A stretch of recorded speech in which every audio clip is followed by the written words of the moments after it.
By stepping out on the issue, by telling the truth, that shows that I have leadership. Wow, finally, thank you, someone telling the truth. Are you a politician, really? You have like strong opinions. This is great. I know where you stand, you know, and even people who disagree with me, and that's the point. They want someone who is going to just stand up and tell the truth. It's refreshing, you know, instead of all the focus group tested opinion polls and all that. Right now, we've got major problems with the IRS not allowing business deductions for the industry, the 280E issue. And as a member of the legislature already, I've learned you kind of go behind the scenes, operate quietly, and work with the administrative branch, you know, the executive branch. So that was a top concern.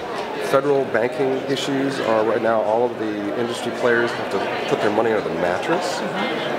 That's a huge problem right now, and we can actually put legislation forward to amend the banking regulations. I'm also working with the credit unions, who forget about the banks, let's have the credit unions serve the cannabis industry.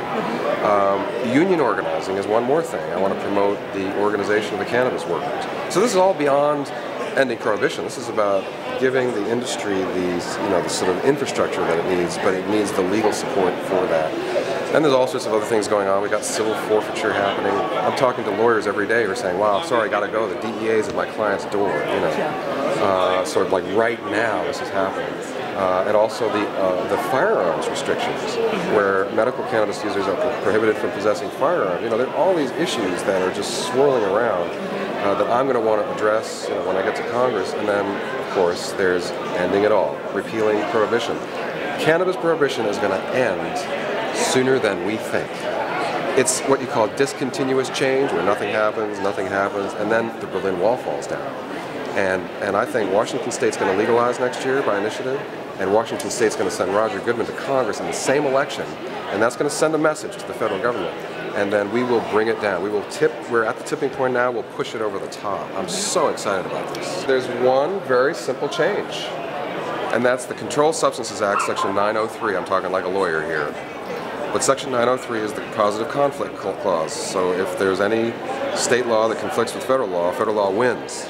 There are 4 words in the federal law that need to be removed. So I would introduce a bill to remove 4 words from federal law, and then it would yield to state law instead of federal law whenever there's a conflict. And so that's what I want to do, is amend Section 903, and then the states can do whatever they want. I said, wow, man, I really like this guy. This, you know, this guy's on. Well, the thing is that I'm not a one-issue candidate. Yeah. I'm a solid, established legislator. I'm well known for wanting to expand preschool, for getting, I've got the National Safety Award from NHTSA, you know, highway traffic, for dramatically reducing drunk driving deaths in our state. And I'm a responsible legislator, and I've got all the endorsements from my colleagues. So I'm not just this cannabis candidate. Cannabis, I think that issue is so strategic, and by repealing cannabis prohibition is actually a symbol of the ideologically based policies in the last century that we need to get rid of. But by repealing cannabis prohibition, it will actually be the beginning of living our lives in a new way. It's not just one law, it's a major cultural change. So we're at that point. I've been an advocate on the issue, and so it's like the timing couldn't be more perfect. Yeah. And like I said, right on. by stepping out on that issue for over a decade, and where everybody's catching up to me, it shows that I've had leadership. And the people nod their heads. They're like, yeah, I may disagree with you on that, but you're right. You have shown leadership. And so that's the kind of leader we need in Congress. And there you go. I'm excited about that. That's really cool, man.